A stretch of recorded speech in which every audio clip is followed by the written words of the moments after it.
എങ്ങനെയാണ് 24 മണിക്കൂറുള്ള ദിവസത്തിൽ ചിലർക്ക് സമയം കൂടുതൽ കിട്ടുകയും മറ്റു ചിലർക്ക് സമയം തീരെ കിട്ടാതെ വരികയും ചെയ്യുന്നത്? ഇത് ഓരോരുത്തരുടെയും ആക്ടിവിറ്റീസിനെയും ഓരോരുത്തരും എങ്ങനെയാണ് സമയത്തെ യൂട്ടിലൈസ് ചെയ്യുന്നത് എന്നതിനെയും ബേസ് ചെയ്തിരിക്കുന്നു. ഓരോ സെക്കൻഡും ഓരോ മിനിറ്റും ഓരോ മണിക്കൂറുകളും ഓരോ ദിവസവും നമുക്ക് അത്രയ്ക്ക് ഇമ്പോർട്ടൻ്റ് ആണെന്ന് പറയാനുള്ള കാരണം ഒരു എക്സാമ്പിളിലൂടെ ഞാൻ പറഞ്ഞു തരാം. ഒരാൾക്ക് ഒരു ദിവസം ഒരു ഇന്റർവ്യൂ ഉണ്ടെന്ന് കരുതുക. അയാളുടെ ജീവിതത്തിൽ അത്രയും നാൾ കഷ്ടപ്പെട്ട് ഏറ്റവും സ്വപ്നം കണ്ട ഒരു ഇന്റർവ്യൂ ആണ്. പക്ഷെ അയാൾക്ക് അയാളുടെ സമയം വേണ്ട വിധത്തിൽ ഉപയോഗിക്കാൻ കഴിയാതെ വന്നു. അയാൾക്ക് ആ ഇന്റർവ്യൂ ബോർഡിലേക്ക് എത്താൻ സമയത്ത് കഴിഞ്ഞില്ല. അപ്പം അയാൾക്ക് ആ ജോലി നഷ്ടമായി. പിന്നീടുള്ള കാര്യങ്ങൾ അയാൾക്ക് ഭയങ്കര ബുദ്ധിമുട്ടായി. ജീവിതത്തിൽ കഷ്ടപ്പാടും കാര്യങ്ങളൊക്കെ ആയി പോയി.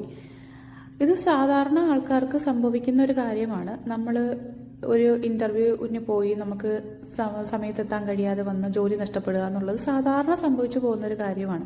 പക്ഷെ എന്തുകൊണ്ടാണ് ഇങ്ങനെയൊക്കെ സംഭവിക്കുന്നതെന്ന് വെച്ചാൽ നമുക്കൊരു പ്രീ പ്ലാനിങ് പല കാര്യങ്ങളിലും ഉണ്ടാകില്ല എന്നുള്ളതാണ്. ഇപ്പം അധികം ആൾക്കാരും അധികം ചെറുപ്പക്കാരും കുട്ടികളും എല്ലാം എപ്പോഴും സോഷ്യൽ മീഡിയയിൽ സജീവമായിരിക്കുന്ന ഒരു കാലമാണല്ലേ. അതുകൊണ്ട് നമ്മൾ അധികം സമയത്തിന് ആരും അത്രയ്ക്ക് വാല്യൂ അല്ലെങ്കിൽ ഇമ്പോർട്ടൻസ് കൊടുക്കുന്നില്ല എന്ന് തന്നെ പറയാം. നമ്മൾ ജീവിക്കുന്നതിന് ഒരു അർത്ഥം ഉണ്ടാവണമെങ്കിൽ നമ്മുടെ സമയം നമ്മൾ പ്രൊഡക്റ്റീവ് ആക്കണം. മാക്സിമം ടൈം യൂട്ടിലൈസ് ചെയ്യാൻ കഴിയണം. അതിനുവേണ്ടി നമ്മൾ ചെറുതായി ഒന്ന് ശ്രമിച്ചാൽ മാത്രം മതി. എങ്ങനെയെന്ന് വെച്ചാൽ ഞാൻ സിമ്പിളായിട്ട് പറഞ്ഞു തരാം. ഇപ്പോൾ ഒരാൾ എന്നും വൈകിയാണ് എണീക്കുന്നത്. അങ്ങനെയുള്ള ഒരാൾ 1-2 മണിക്കൂർ നേരത്തെ എണീക്കാൻ ശ്രമിക്കുക. ഇയാളുടെ കാര്യങ്ങൾ നേരത്തെ പ്രീ പ്ലാൻ ചെയ്ത് വെക്കുക. അങ്ങനെ ജീവിതത്തിൽ ഒരു അടുക്കും ചിട്ടയും അയാളെ കൊണ്ടുവരാൻ നോക്കുക. അപ്പോൾ കുറച്ചുകൂടെ കാര്യങ്ങൾ എളുപ്പമാകും. അയാൾക്ക് സമയം ഒരുപാട് കിട്ടുകയും ചെയ്യും. പിന്നെ നമ്മൾ മാറ്റേണ്ട കുറച്ച് കാര്യങ്ങളുണ്ട്. ഇപ്പം മടി പിടിച്ചിട്ടുള്ള ഒരാളാണെങ്കിൽ, എന്ത് കാര്യം ചെയ്യാനും മടിയാണെങ്കിൽ ആ മടി മാറ്റിയെടുക്കാൻ ശ്രമിക്കുക. എപ്പോഴും സോഷ്യൽ മീഡിയയിൽ ഇരിക്കുന്ന ഒരു ശീലം നമ്മൾ കുറച്ച് കൊണ്ടുവരിക.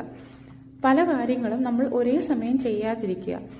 ഇങ്ങനെയെല്ലാം ചെയ്യുന്നത് വഴി നമുക്ക് ഒരുപാട് സമയം കിട്ടും.